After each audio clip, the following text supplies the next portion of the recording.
ये वो समय है जब भारत अमृत काल की शुरुआती दौर में है। देश आजादी के शताब्दी वर्ष को स्वर्णिम शताब्दी बनाने के लिए काम कर रहा है।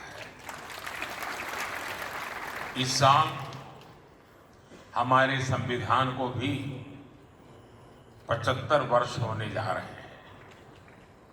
इसी समय देश में एक बड़ा लोकतांत्रिक उत्सव भी चल रहा है। देश का विश्वास है यहीं से भविष्य की नई यात्रा शुरू होगी।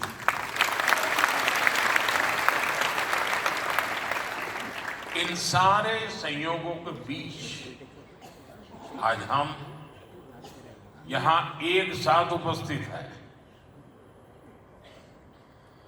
और आप समझ गए होंगे मैं एक साथ उपस्थित होने का मतलब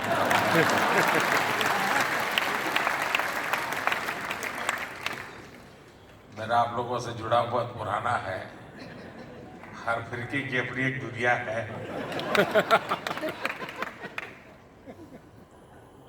भाई और बहनों, देश के लिए अमृतकाल का विचार ये केवल एक बड़ा संकल्प ही ऐसा नहीं है। ये भारत की वो आध्यात्मिक प्रेरणा है जो हमें अमरता और शाश्वतता को जीना सिखाती है। हम 2500 वर्ष बाद भी आज भगवान महावीर का निर्वाण दिवस मना रहे हैं और हम ये जानते हैं कि आगे भी कई हजार वर्ष बाद भी ये देश भगवान महावीर से जुड़े ऐसे उत्सव मनाता रहेगा।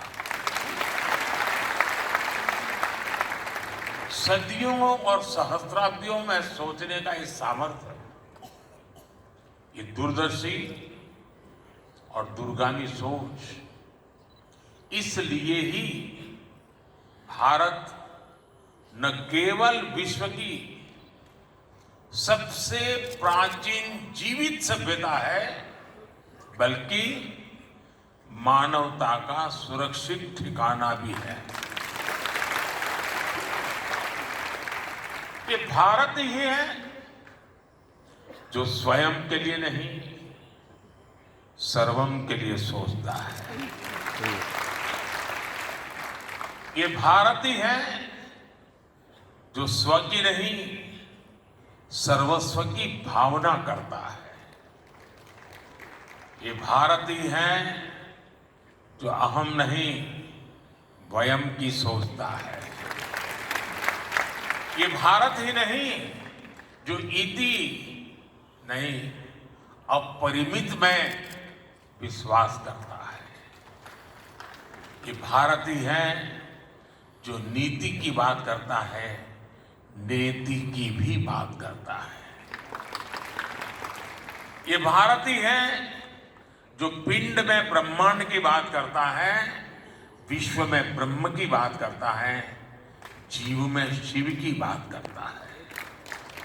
साथियों, हर युग में जरूरत के मुताबिक नए विचार आते हैं, लेकिन जब विचारों में ठहराव आ जाता है तो विचार वाद में बदल जाते हैं और वाद विवाद में बदल जाते हैं। लेकिन जब विवाद से अमृत निकलता है और अमृत के सहारे चलते हैं तो हम नवसर्जन की तरफ आगे बढ़ते हैं। लेकिन अगर विवाद में से विष निकलता है तो हम हर पल विनाश के बीज बोते हैं। 75 साल तक आजादी के बाद हमने वाद किया, विवाद किया, संवाद किया और इस सारे मंथन से जो निकला, अब 75 साल हो गए। अब हम सबका दायित्व है कि हम उससे निकले हुए अमृत को लेकर के चलें, बीच से हम मुक्ति ले लें और इस अमृत काल को जी करके देखें। वैश्विक संघर्षों के बीच देश युद्धरत हो रहे हैं। ऐसे में हमारे तीर्थंकरों की शिक्षाएं और भी महत्वपूर्ण हो गई है। उन्होंने मानवता को वाद विवाद से बचाने के लिए अनेकांतवाद और शातवाद जैसे दर्शन दिए। अनेकांतवाद यानी एक विषय के अनेक पहलुओं को समझना, दूसरों के दृष्टिकोण को भी देखने और स्वीकारने की उदारता वाला। आस्था की ऐसी मुक्त व्याख्या, यही तो भारत की विशेषता है और यही भारत का मानवता को संदेश है। साथियों, आज संघर्षों में फंसी दुनिया भारत से शांति की अपेक्षा कर रही है। नए भारत की इस नई भूमिका का श्रेय हमारे बढ़ते सामर्थ्य और विदेश नीति को दिया जा रहा है, लेकिन मैं आपको बताना चाहता हूं, इसमें हमारी सांस्कृतिक छवि का बहुत बड़ा योगदान है।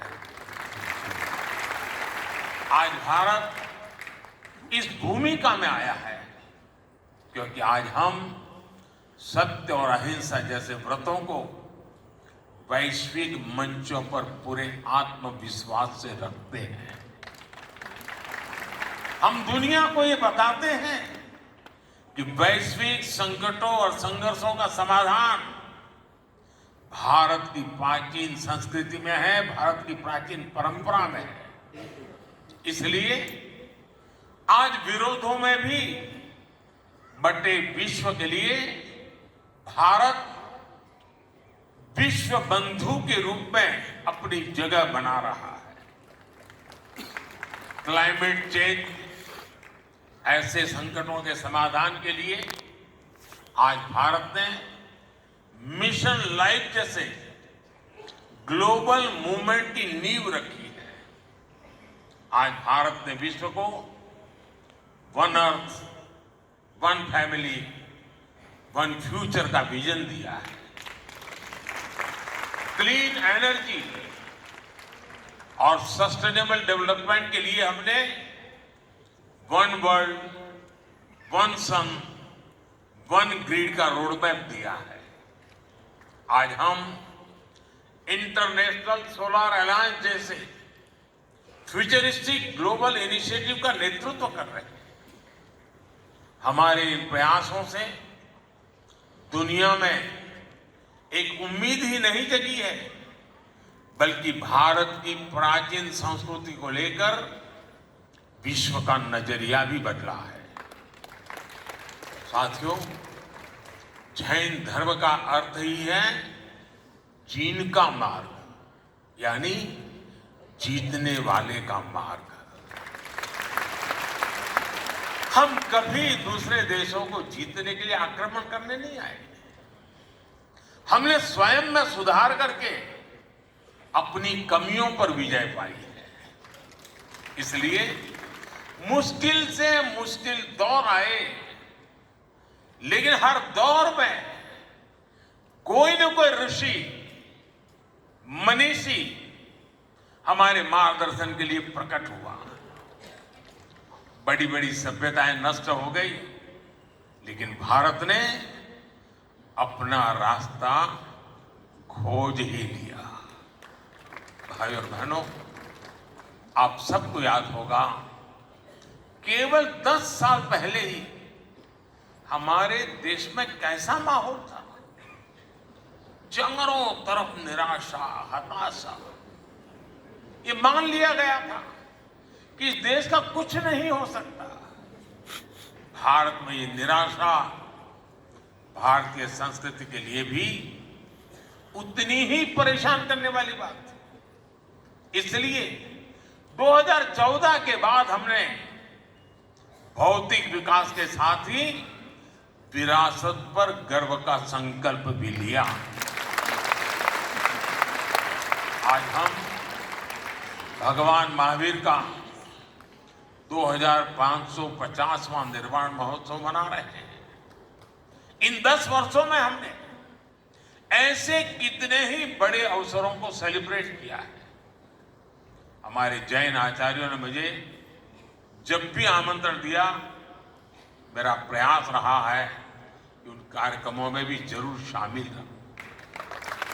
संसद के नए भवन में प्रवेश से पहले मैं मिच्छामि दुक्कडम कहकर अपने इन मूल्यों को याद करता हूं। इसी तरह हमने अपनी धरोहरों को संवारना शुरू किया। हमने योग और आयुर्वेद की बात की। आज देश की नई पीढ़ी को विश्वास हो गया है कि हमारी पहचान हमारा स्वाभिमान है। जब राष्ट्र में स्वाभिमान का ये भाव जग जाता है तो उसे रोकना असंभव हो जाता है। भारत की प्रगति इसका प्रमाण है। साथियों, भारत के लिए आधुनिकता शरीर है, आध्यात्मिकता उसकी आत्मा है। अगर आधुनिकता से आध्यात्मिकता को निकाल दिया जाता है तो अराजकता का जन्म होता है। और आचरण में अगर त्याग नहीं है तो बड़े से बड़ा विचार भी विसंगति बन जाता है। यही दृष्टि भगवान महावीर ने हमें सदियों पहले दी थी। समाज में इन मूल्यों को पुनर्जीवित करना आज समय की मांग है। भाई और बहनों, दशकों तक हमारे देश ने भी भ्रष्टाचार की त्रासदी को सहा है। हमने गरीबी की गहरी पीड़ा देखी है। आज देश जब उस मुकाम पर पहुंचा है कि हमने 25 करोड़ देशवासियों को गरीबी के दलदल से बाहर निकाला है। आपको याद होगा, मैंने लाल किले से कहा था और अभी पूज्य महाराज जी ने भी कहा, यही समय है, सही समय है।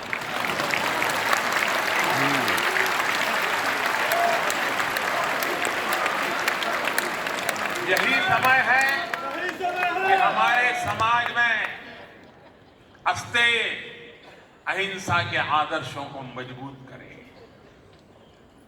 मैं आप सभी संत गणों को भरोसा देता हूं, देश इस दिशा में हर संभव प्रयास जारी रखेगा। मुझे विश्वास भी है कि भारत के भविष्य निर्माण की इस यात्रा में आप सभी संतों का सहयोग देश के संकल्पों को मजबूत बनाएगा, भारत को विकसित बनाएगा। भगवान महावीर के आशीर्वाद 140 करोड़ देशवासियों का और मानव मात्र का कल्याण करेंगे। और मैं सभी पूज्य संतों को श्रद्धापूर्वक प्रणाम करता हूं। उनकी वाणी में एक प्रकार से मोती प्रकट हो रहे थे।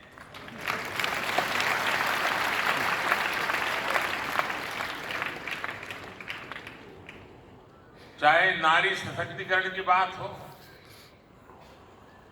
चाहे विकास यात्रा की बात हो, चाहे महान परंपरा की बात हो, सभी पूज्य संतों ने मूलभूत आदर्शों को रखते हुए वर्तमान व्यवस्थाओं में क्या हो रहा है, क्या होना चाहिए, बहुत ही कम समय में बहुत ही अद्भुत तरीके से प्रस्तुत किया।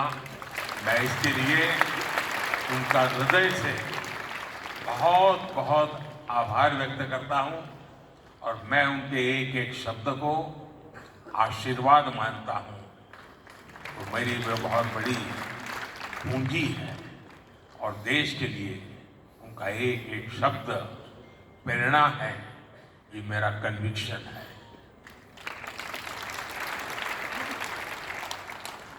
अगर शायद ये चुनाव का माहौल ना होता तो शायद मैं भी कुछ और मिजाज में होता।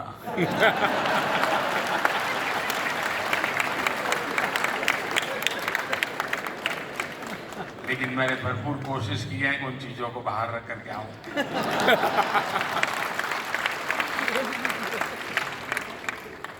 मैं तो नहीं लाया, लेकिन आप जरूर लेके आए।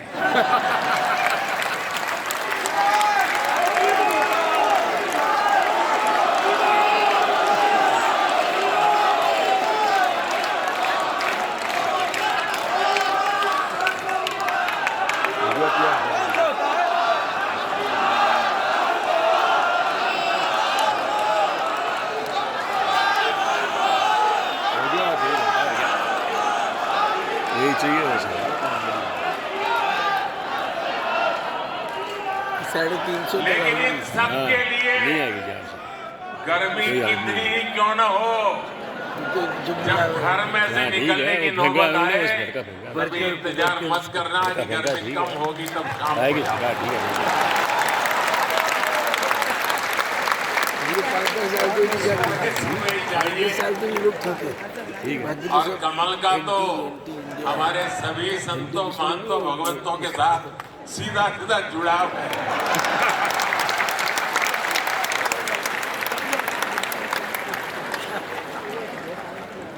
किस्मत है। मुझे बहुत अच्छा लगा सही है। आप सबके आने के बदले और इसी भावना के साथ मैं भगवान महावीर के श्री चरणों में पुनः प्रणाम करता हूँ।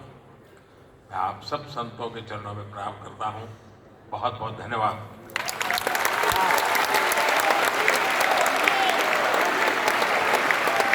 बहुत बहुत आभार माननीय प्रधानमंत्री श्री नरेंद्र मोदी जी का। देवी सज्जनों, भारत के धर्म, दर्शन और चिंतन की परंपरा में भगवान महावीर का जो स्थान है, उनका जो योगदान है, उसके प्रति आस्था भाव की अभिव्यक्ति माननीय प्रधानमंत्री महोदय के मन में सदैव रहती है।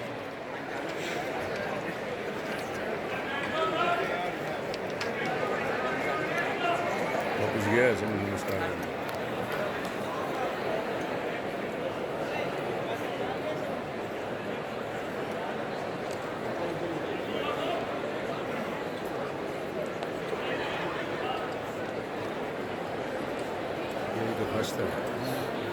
वापस जाके अभी आप सभी अपने स्थान पर ही रुकेंगे, कोई आवाजाही ना करें। सभी अभी अपने स्थान पर रुकें सिर्फ 2 मिनट के लिए।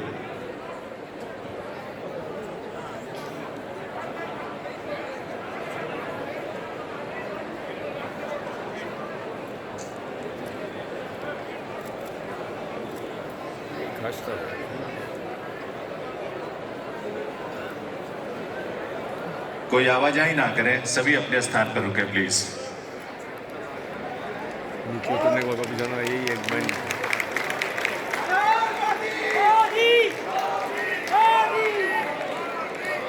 बहुत बहुत आभार माननीय प्रधानमंत्री श्री नरेंद्र मोदी जी का, उनकी गरिमामयी उपस्थिति के लिए, उनके मार्गदर्शन के लिए, उनके उद्बोधन के लिए और उनसे मिलने वाली प्रेरणा के लिए।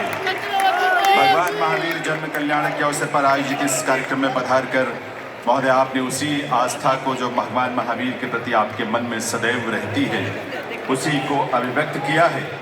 इसके लिए प्रधानमंत्री महोदय का हृदय से आभार। प्रधानमंत्री महोदय ने आज 2550वें भगवान महावीर निर्माण महोत्सव का भी शुभारंभ किया है, जो संस्कृति मंत्रालय के माध्यम से देश भर में